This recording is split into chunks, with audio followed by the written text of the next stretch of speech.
Hello, and welcome back to College Disc Golf News with me, your host, Nickens, bringing you all of the news going on in college disc golf this weekend. We've got a lot of events. I just talked about the Rocky Mountain Regional in my previous video. And I do want to take a second, just kind of future me, and apologize for the scoring on that one. The layout that I was looking at was almost 2,000 feet further than what actually is the layout for Optimist. Optimist has like 28 holes, and I just assumed it was the pro layout that they were using. Turns out it's a hybrid where it's mostly the pro, but then there's some gimme holes within that. And especially the holes that they took out are some bigger scoring separators. And it is probably going to be more of like a birdie or die course at this point. I mean, I'm looking at a 9,000 foot, over 9,400 foot layout. And the one they're doing is almost 2,000 feet less. That is like almost 100 feet per hole that is missing in distance. So it's going to be a lot easier. So apologies to my Rocky Mountain people. I did not think that you guys weren't capable of getting that score. I just had the wrong information. So that's my fault. That's on me. But we're going to go ahead and jump into it. We're going to start with the Appalachian Conference this weekend, the course that you're seeing right now, Harmon Hills, one of the top 100 courses in the world. It is a super fun course to play. It's my favorite course, personally, that I've got to play. I love this course. This course is challenging. It combines the best of woods golf and distance. There's open shots, there's bomber shots, there's technical landing zones. I mean, it is such a fun course. And you see how these MP40 guys, they can tear it up. And so there's still opportunity to score for a lot of these MA1 MPO guys. So it's going to be a super fun time. Let's go ahead and jump into the predictions. And I know if you're watching this on YouTube, you're looking at the screen and you're like, whoa, this is a pretty big shock. And yes, it is true, guys. I have picked the University of Tennessee to beat Milligan this weekend.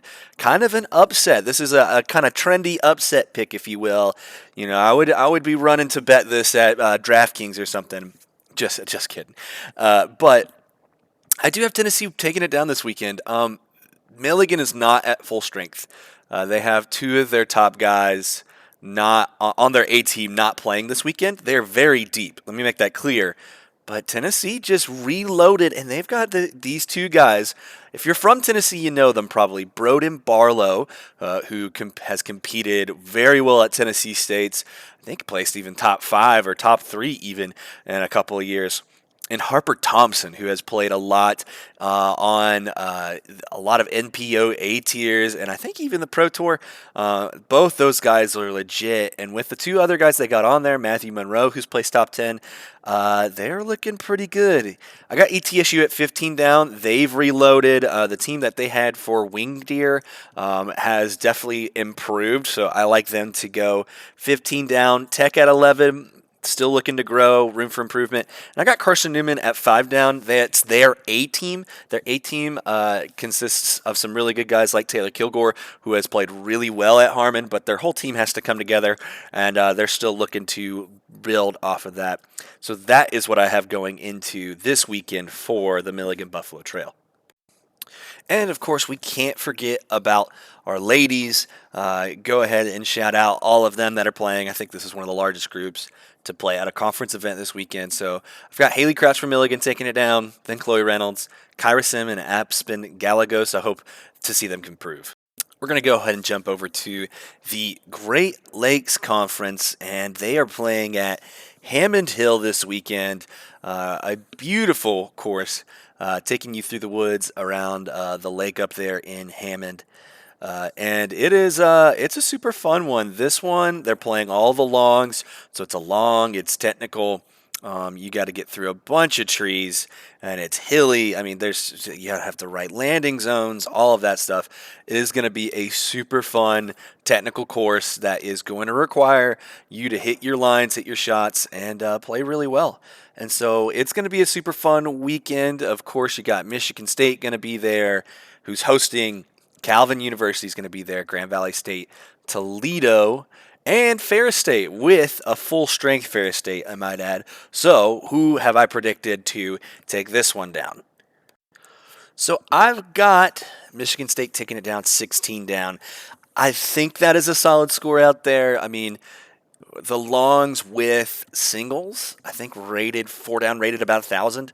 And so you're averaging probably going to be anywhere between 3 over to 2 under. For a lot of those top teams, I don't see a lot of them getting to 4 down as a total team. That would be pretty impressive. But I think they're there, and I think Michigan State, with it being, again, another course they're familiar with, being able to be out there in practice, I've got them at 16 down. Ferris State with Benji Zorn, I like them. They've done really well, so I've got them at 14 down. Calvin disappointed me last week, so I've got them third. But again, they have the ability to get up there. It's just I'm wondering at this point, like, was that a couple of really strong performances to start the season, and with a couple of team rounds, they weren't able to get it done over at over last week. And that's kind of been their bread and butter. So we'll see this week with a really difficult singles layout where you need to know your lines and routes. I've got them third. Then I've got Grand Valley State at 8 down, and then Western Michigan at 7 down. Both these teams still building and growing. And Grand Valley State didn't play the best last week. I predict them like 4th or 5th, and they did not even place 4th or 5th, so kind of a disappointing weekend from them. Western Michigan, this is their second event of the year, so I'm still learning a little bit more about them. So I've got them at 7 down, but they could be higher or lower depending on the way they play. So yeah. And then, of course, for our ladies singles, only Ferris State is playing this weekend, so I've got Delaney Beckett and Josie Harrison taking it 1 and 2. Delaney first. Delaney's been consistently playing better and played well at Arvesta, and that's just kind of what I have. I hope they have a good time. I don't know if they'll play some shorts. I didn't check and see the singles layouts, but I hope they do. It'll probably be better for them because playing like 400-foot long par threes is probably not going to be good for them. So I think they're probably playing the shorts.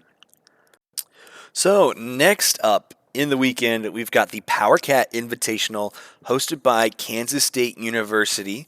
It is at Fairmont Park there in Manhattan, Kansas, which is a super fun layout. They've got plenty of holes. They're playing the Reds for singles, which is a 7,000-foot layout.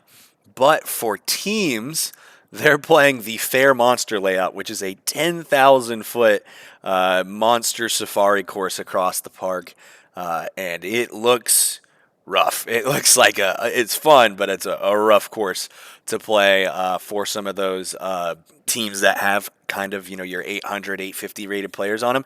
So I predict there's going to be a big scoring separation opportunity for all of these teams.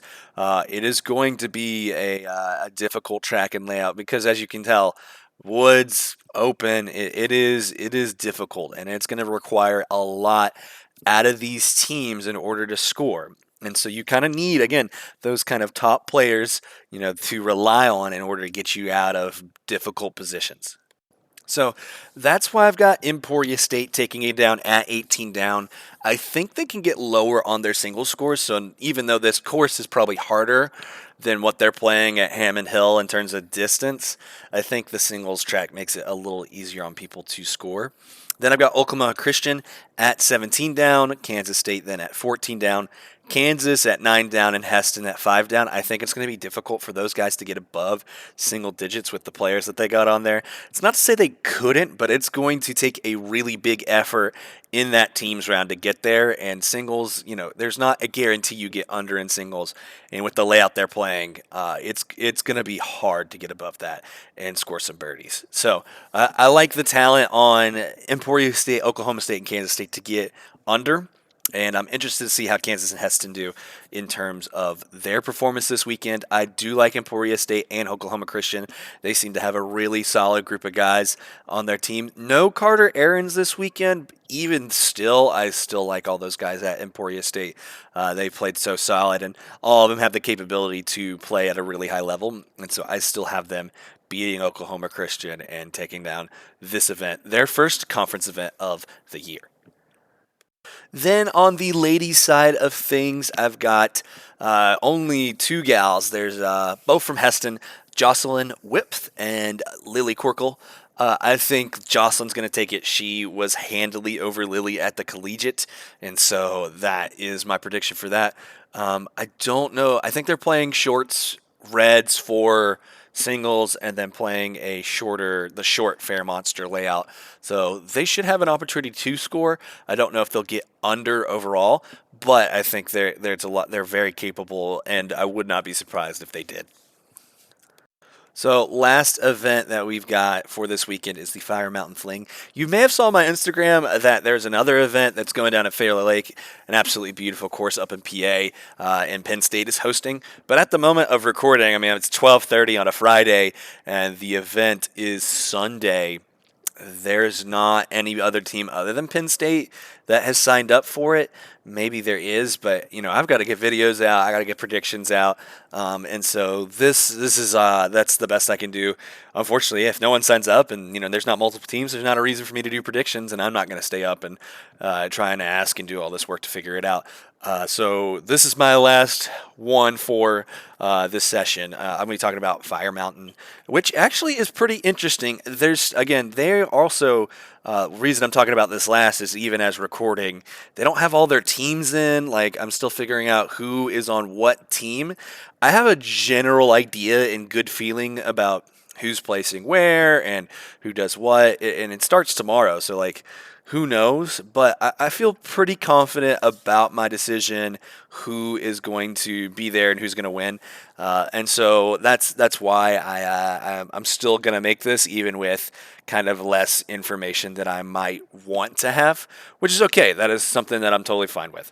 But let's go ahead and jump into the predictions about Fire Mountain. So Fire Mountain, as you're already looking at and seeing if you're watching on YouTube, it is a tight technical course. You might have heard me talk about last week about Spartan Summit. And Spartan Summit is like way easier in comparison to Fire Mountain Disc Golf Sanctuary.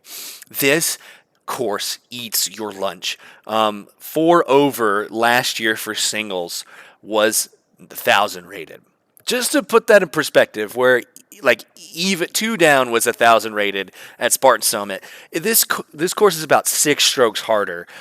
Tight, technical woods all over the place. I mean, it's very well kept and manicured, but it is tough. You've got to hit your right lines. You've got to be in the fairway, and you got to put yourself in the best position to score. And if you don't do that, man, God help you on this course, because it is awful. Thinking about like it is natural, rough, natural areas, kind of like the Disc Golf Hall of Fame course over where the President's Cup is. You can also think of Northwoods Black, that kind of natural rough and woods where it is when you get off the fairway, you're going to take a bogey. It's not an if. It is you are going to take your medicine, take a bogey, and you're going to keep fighting. That is the kinds of rounds that you have out here. And what was it, MA1 or MPO? There was there was like maybe 1 or 2 birdies the whole weekend.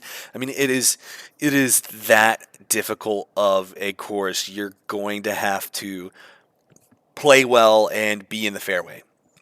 So that's why I have Clemson taking at 5 down, then UNC Charlotte at 3 down, then NC State, Western Carolina, and App State. Clemson is bringing their team that won at the Gauntlet at the Grove. I like them. It's a woods course at the Gauntlet, so they have played a tight technical course and played well at it, so I like them to take it there. The rest of these teams, they played not an unwooded course, but it's nowhere near the level of woods that was required at ECU. And so I like Clemson to take it down here and their team. Charlotte at 3 down. Again, I like Owen Rice and the rest of those guys. It's going to be a battle, and I think the quality of team at Clemson is just a tiny bit higher than at Charlotte, just like the slightest margins right now. I think that could change over time, especially as they grow and get their team settled. But at the moment, I like Clemson early in the year to take it down. I got NC State at even. They really disappointed me last week, and they don't have their full squad that is usually there, so I got them right at even. I'm unsure exactly how they're going to do at a tough technical woods without their kind of best guys, but I still like them here to take third. Western Carolina has at least played this course, and so that's why, and played it recently. That's why I have them over App State. Also, they perform better than App State at the ECU Classic, and so that is why I have them there. So I have Western Carolina at 4 over, App State at 6 over. But again, with courses like these, like you can have a guy who absolutely blows up and goes like 30 over, and then your average is like 12 or 15 as you start, and there's no way you can get the 6. So these kind of scores and predictions, please make known that this is like if I'm believing that every player is kind of playing up to their ability and rating and does not have a blow up round. But with 4 guys, there's probably a good chance that one of them has a blow up round, and you go all the way up to like double digits over, especially at a course like this. But again, perfect world, this is what I have. And again, with me making this video early, the women's teams have not been set in. I don't know if Charlotte's bringing one. And WCU says they're going to bring 2, but unsure who's on that. If I had to make a gut prediction, I'm just going to go with Coral Colon Rodriguez to take it down. But who knows with who's coming and who's bringing. I don't have all the information. I wish I did. But I have not have time to research or reach out to them just to figure it all out or to figure out with other teams. That's just a lot of time that I haven't really had. I've been doing other things. Some exciting things that I'm going to announce later, just with college disc golf and just some opportunities that have really opened up to me through doing this. So, with that being said, I just want to thank you all for like the love and the support, the DMs, the comments. You guys have really made this such a wonderful community, and I'm so overwhelmed with the response and how much this has grown in literally a month.